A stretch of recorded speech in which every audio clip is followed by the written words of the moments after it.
How could the Roman Catholics wipe out the original Christians, destroy all their teachings, destroy all their writings, destroy all their records without anyone knowing? So the Roman Catholics focused their attention on a group of the poorest people they could find in the Middle East. And since the pagan Arabs lived out in the middle of the desert, and half the population survived as nomads and bandits, they had not been converted to Christianity. So Rome decided to utilize this force of people to attack the original Christians of the Middle East and the surrounding countries. So Muhammad got married to Khadijah, and they moved back to Mecca, and there Muhammad was subject to Khadijah and the snake cult's influence. And he receives a vision while out in the cave in the desert, and so he returns home terrorized, where his wife Khadijah comforts him and says, "I believe what you have told me, and I believe that God will protect you while you tell others what you have experienced." So Muhammad is provided scribes by Khadijah who would record whatever Muhammad said during his visions, where he would go into trances and recite parts of the Quran, which would be written down by the scribes. Now, I do not have the exact source because I read this years ago, but a Muslim who I was in prison with had a booklet that said that Muhammad would go into these trances, and when others got near him, they would sense an energy like a vibration coming off of him. So some of you might understand what is happening there. So after Muhammad began converting small groups of people in Mecca, the rulers of that city eventually wanted him dead. So Muhammad moved to another city in Arabia called Medina. And Medina never got along well with Mecca because Mecca was stronger and had larger tribes. And so there were also these feuds between the smaller tribes of Medina. So Muhammad moved to Medina, and he started by uniting the feuding tribes using his diplomatic skills. And then he supposedly converted them to his religion. So then the tribes of Medina looked at Muhammad as something as a leader, and Muhammad quickly led them to attack Mecca, saying that even though killing was wrong, killing their enemies and the enemies of their Muslim faith was allowed. So at that point, Muhammad and the tribes of Medina began to raid the caravans of Mecca. And eventually there was a war between the two cities, and the Muslims of Medina eventually conquered Mecca in 630 AD.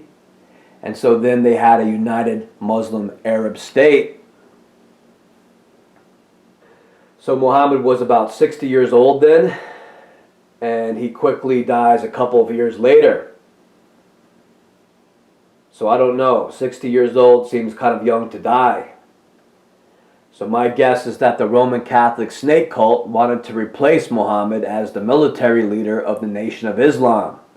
And so they poisoned Muhammad to get him out of the way, because the next step was for the Muslims to now invade the rest of the Middle East, to wipe out all of Christianity, or at least the biggest threats to Rome, and then convert everyone else.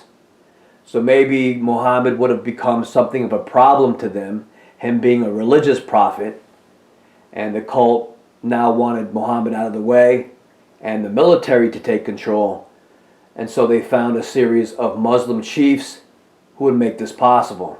So Rome killed the prophet Muhammad, and then they had under their control his new religion, a united Arab kingdom.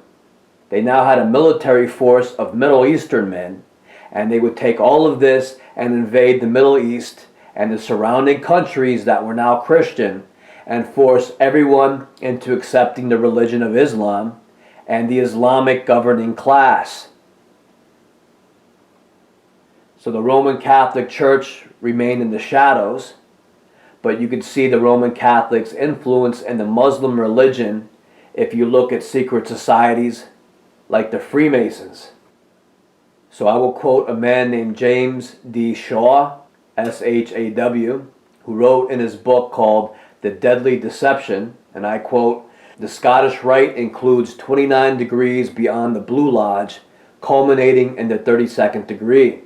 The York Rite has the equivalent of the 29 degrees of the Scottish Rite, and the advancement along this path culminates in the degree Knights Templar. In addition, the Shrine, the ancient Arabic order, Nobles of the Mystic Shrine, is available to 32nd degree Freemasons and Knights Templar who wish to participate.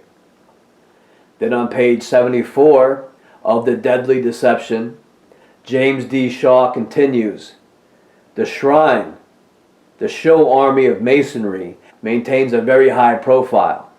It is necessary to be a 32nd degree Mason for 6 months before being eligible to join the Shrine.